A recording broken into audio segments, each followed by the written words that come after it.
In the early hours of Saturday morning, Israeli forces launched new attacks against Iranian territory.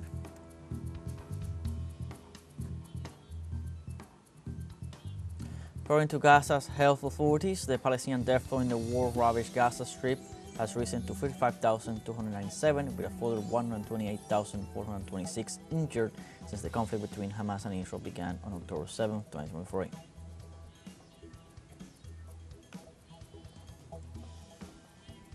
And in the United States, massive protests against Donald Trump's anti-migrant policies take place this Saturday.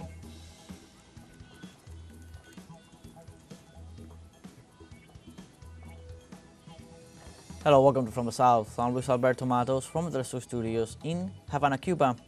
We begin with the news. Stay with us.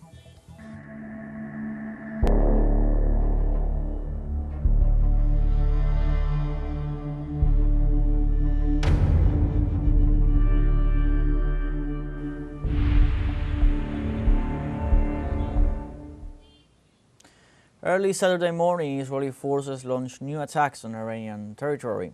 In the last hours, the Israeli regime launched an attack against densely populated areas of the city of Tabriz in the northwest of the country.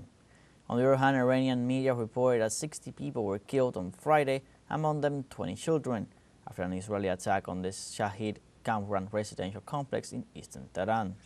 Previously, Iranian officials called the Israeli attacks the previous day a declaration of war and reported that the aggression has left at least 78 dead and more than 320 wounded.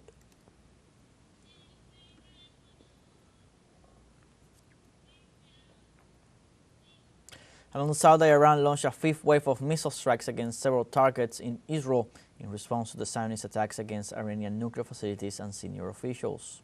Israeli media reported on Saturday significant damage during the latest attack that hit the city of Rishon LeZion, while in Tel Aviv, serious damage to infrastructure was also reported and millions of people fled in panic to bomb shelters. Health authorities report at least 3 dead and nearly 70 injured during Iranian retaliatory attacks. Operation True Promise 3, launched on Friday by Iran's Islamic Revolutionary Guard Corps, targeted 150 Israeli military sites, including the Nevatim Air Base and the IDF General Staff Building in Tel Aviv, which was hit twice.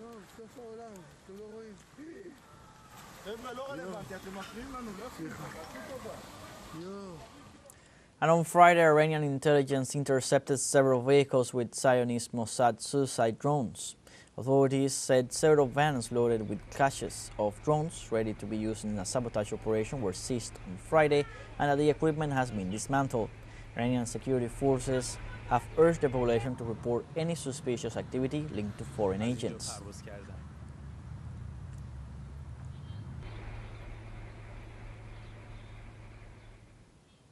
In this context, Iran has announced the cancellation of negotiations with the United States. According to international media reports, Iran's Foreign Minister Abbas Araghchi has said that given Israel's continued barbarism, there is absolutely no reason to continue indirect negotiations between Iran and the United States. According to Araghchi, the Israeli aggression constitutes a blatant violation of Iran's sovereignty and territorial integrity.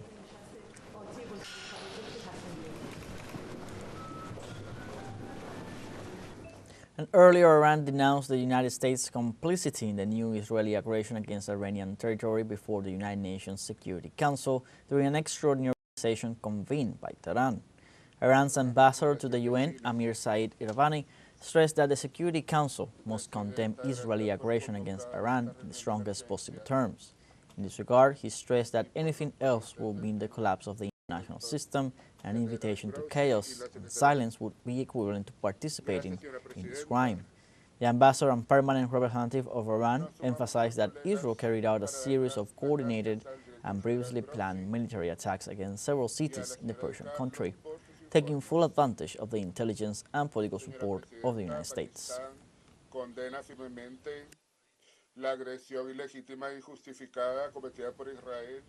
In the meantime, Pope Leo XIV on Saturday urged Israel and Iran to show responsibility and act reasonably following an exchange of intense airstrikes between the two countries that killed dozens of civilians. During an audience in Peter's Basilica, the Supreme Pontiff wished to vigorously renew his call for responsibility and reason. These days we are getting that is causing great concern. The situation in Iran and Israel has seriously deteriorated. At a delicate moment, I wish to renew with force a heartfelt appeal to responsibility and reason. The commitment to building a safer world, free from the threat of nuclear weapons, must be pursued through respectful engagement and sincere dialogue. Foundations upon which to build lasting peace, rooted in justice, fraternity, and the common good. No one should ever threaten the existence of another. It is the duty of all nations to uphold the cause of peace, initiating paths of reconciliation and promoting solutions that guarantee security, dignity, and hope for all people. The Iranian government is working to guarantee services in the country, despite Israeli attacks in the last 24 hours against military facilities.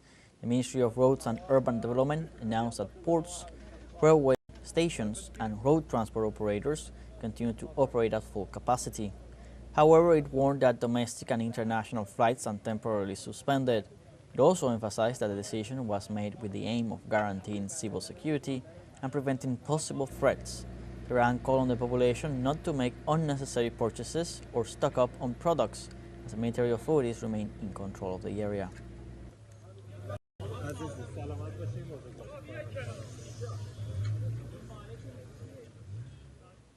Also in Iran, thousands protested against Israeli attacks on civilian, nuclear, and military infrastructure. Protesters gathered in Engelab Square pointed out that they are not afraid to participate in the mobilization despite the aggressions. They also emphasized their commitment to defending their country and sovereignty. Iranians support their political leaders in Operation True Promise 3, which demonstrates the defensive capabilities of the Persian nation.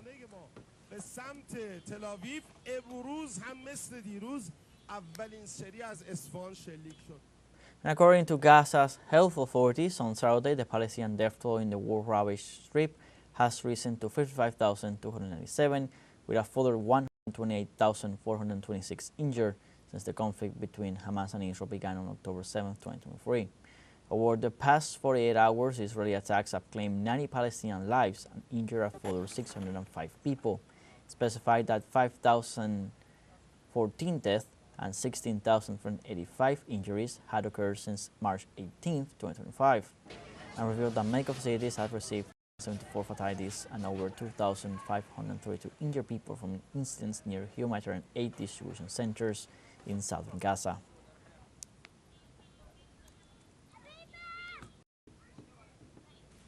We have our first break coming up. Remember, you can join us on TikTok at teleSUR English, where you'll find news in different formats, news updates, and much more. I'm going to be right back. Stay with us.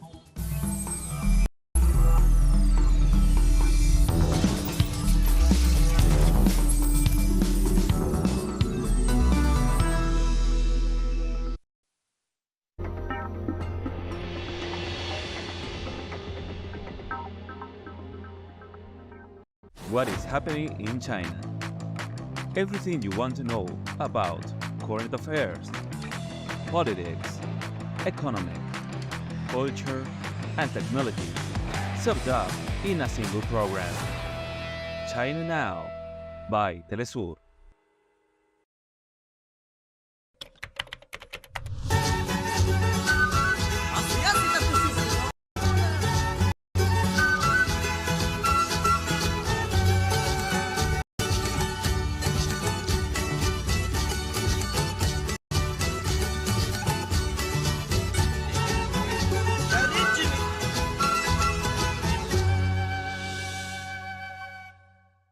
Our planet is full of natural paradises that beautify the environment and invite us to protect it from the threats that lurk around it. Unknown wonders that await to be discovered by you.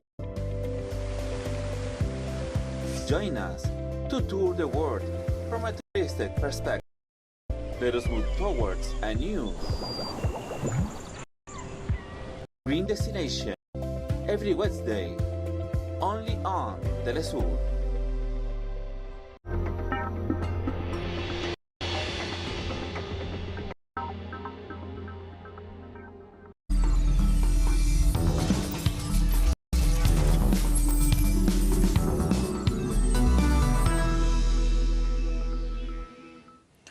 Welcome back.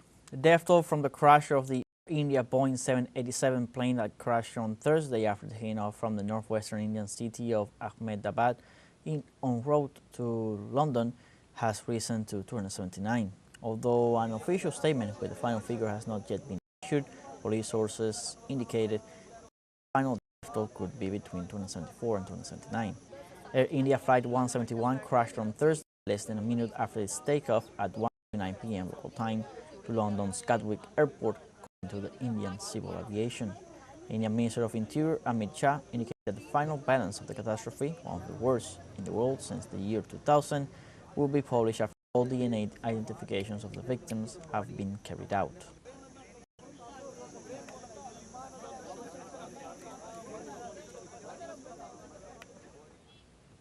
And the United Nations Stabilization Mission in the Democratic Republic of the Congo, MONUSCO, reaffirmed its commitment to support all initiatives to reduce tension in the country. During a visit to the strategic city of Goma, the head of the mission, Bintu Keita, held a meeting with representatives of rebel group M23, where she affirmed that the meeting is part of a joint effort that began several months ago for the benefit of the population. The rebel leaders expressed their willingness to seek a peaceful solution to the crisis, stressing the commitment of MONUSCO to facilitate all ongoing peace initiatives. The head will appear before the UN Security Council on June 27 to present this situation in the Democratic Republic of the Congo. Il y a quelques jours de mon briefing devant le Conseil de sécurité des Nations Unies. Thailand and Cambodian officials held talks Saturday ahead of a joint border commission meeting in Phnom Penh that seeks to reduce tension between countries. The Ministry of Foreign Affairs of Thailand informed in a statement that Thai Prasavinichai and Cambodian Lamche had an open and frank discussion before the meeting of the commission they both led. The meeting is being held to reduce tensions in the area and allow people on both sides of the border to live peacefully together. The meeting takes place in the midst of increasing bilateral tensions after the death of a Cambodian soldier in an exchange of fire between the two armies in a disputed area on May 28th.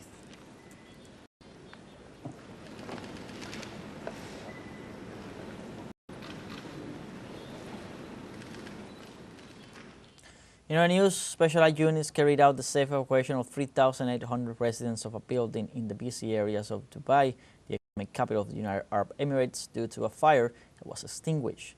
Dubai authorities have brought under control a fire that broke out in the 67-story building known as the Marina Pinnacle. The fire started on the upper floors of the so-called Tiger Tower in the famous Marina district at approximately 9:30 p.m. local time. Work is being carried out by the authorities and the building developer to temporarily house the residents. The causes of the incident are not yet known.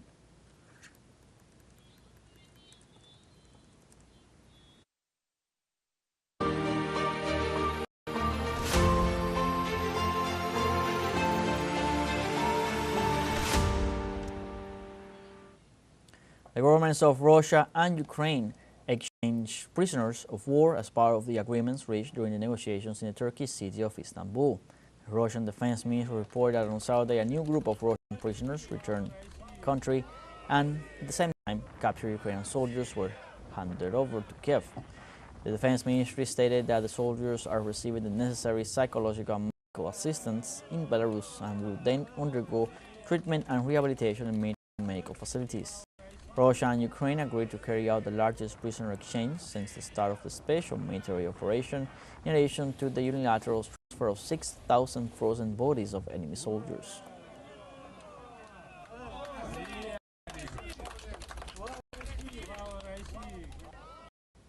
Russia's defense ministry reports at least 66 Ukrainian drones intercepted over 6 southwest regions.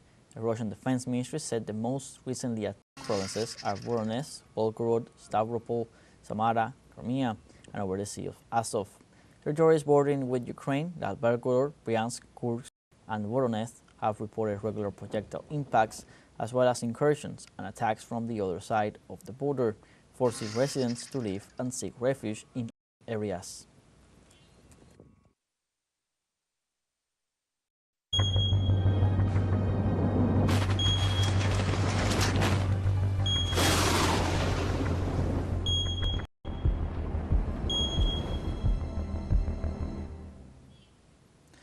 In China, more than 12,000 people were evacuated after Typhoon Wood hit the southern part of the region.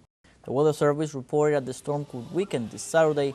However, rains are expected to cause impacts in Guangdong province, which is on emergency alert. On the other hand, residents of the Beibu Gulf region are experiencing rough seas with waves up to 5 meters high. Authorities recommended that vessels operating in the area take precautionary measures. Early, the Meteorological Administration urged citizens to take preventive measures against the possible effects of wind, rain, and landslides in that region.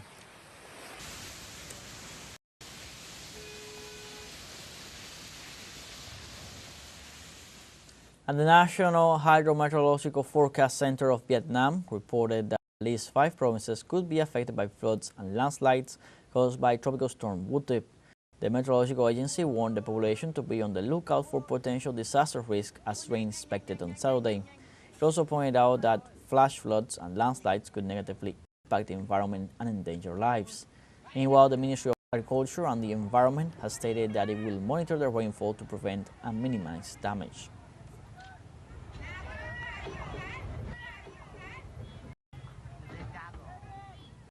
We now have our second short break coming up. Before we invite you to visit our Facebook page at teleSUR English, there you'll be able to watch our top stories, special live coverage, and much more. Follow our page and activate the notification button to stay up to date on world's most recent events. For no break, go away.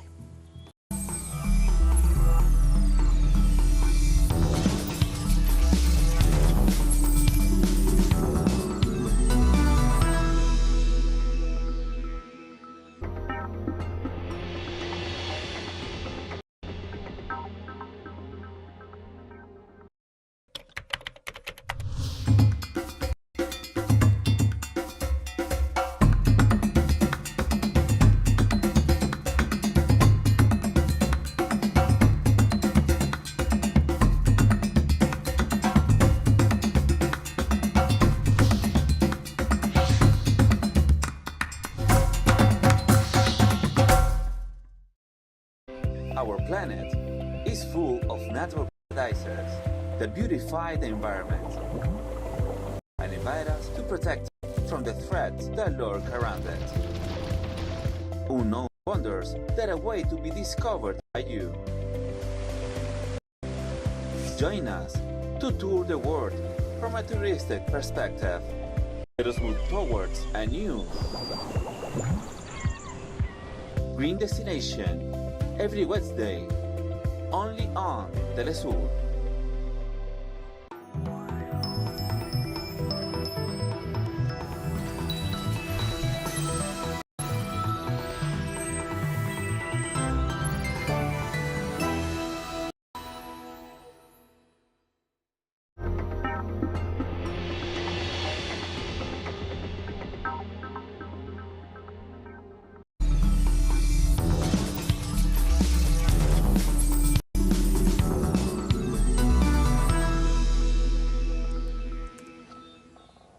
Welcome back. The United States protests against the anti-migration and repressive policies of President Donald Trump are ongoing.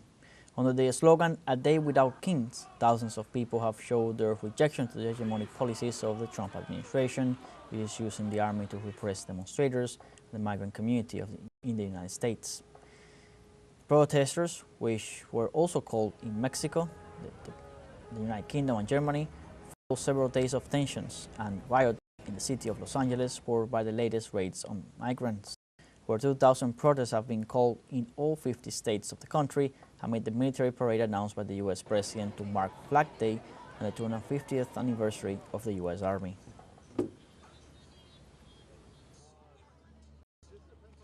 I'm here to protest the unlawful deployment of the California National Guard and the ICE raids breaking LA families. I'm here to send a message to Washington, D.C.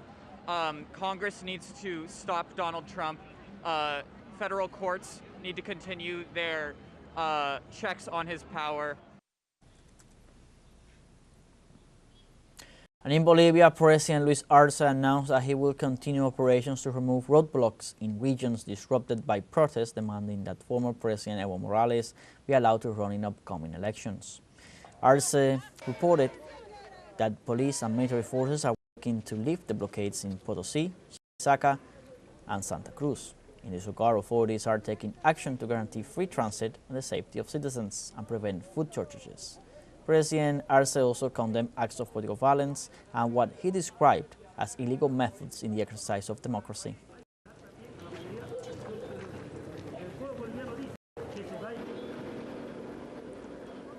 As Brazil's trial of former President Bolsonaro moves forward quickly, analysts are predicting that the final verdict will be made by October.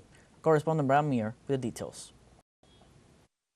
The Supreme Court trial against former Brazilian President Jair Bolsonaro and 7 of his cronies, who prosecutors believe made up the central nucleus of a 3-year plot to implement a military coup, has reached the final stretch as the defendants were called to the stand this week to testify. I would like to know of the defendant. Mr. Bolsonaro believes that he acted within the framework of the Constitution when, after disagreeing with a court order, he summoned the commanders of the armed forces to debate it. Far-right former President Jair Bolsonaro started off calmly during his nearly 2 hours on the stand. But most journalists and analysts who covered the proceedings believe that as the questions got more complicated, he began to lose his cool and sabotaged his own defense. Why the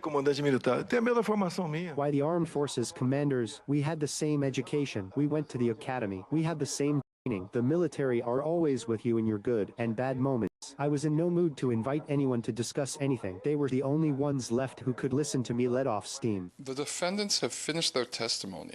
Now the court will summon key witness Lieutenant Colonel Mauro Cid to the stand to make his final statement. From this moment, the defendants will have a period of 15 days to develop and present their final arguments to the court. At that point, a panel of 5 justices will issue their rulings, which legal scholars are predicting will come in by October.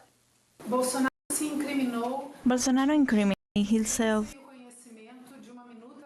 by admitting the existence and his knowledge of a griding coup plan, by admitting that he presented this plan in a meeting with the commanders of the armed forces, and by admitting that he tirelessly looked for alternatives to the election results, including declaring a state of siege. If convicted, former President Jair Bolsonaro will face a sentence of up to 40 years. Brian Meir, teleSUR, Brasilia.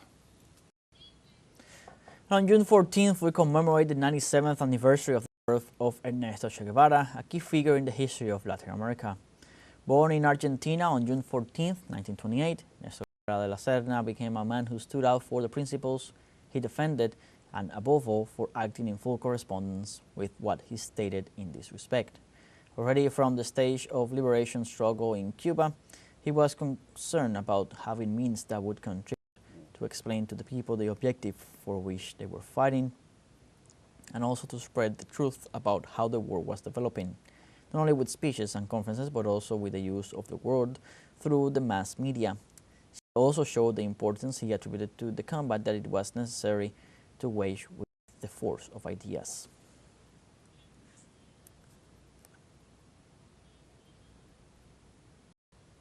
Like this, we have come to the end of this news brief. You can find these and many other stories on our website at telesurenglish.net.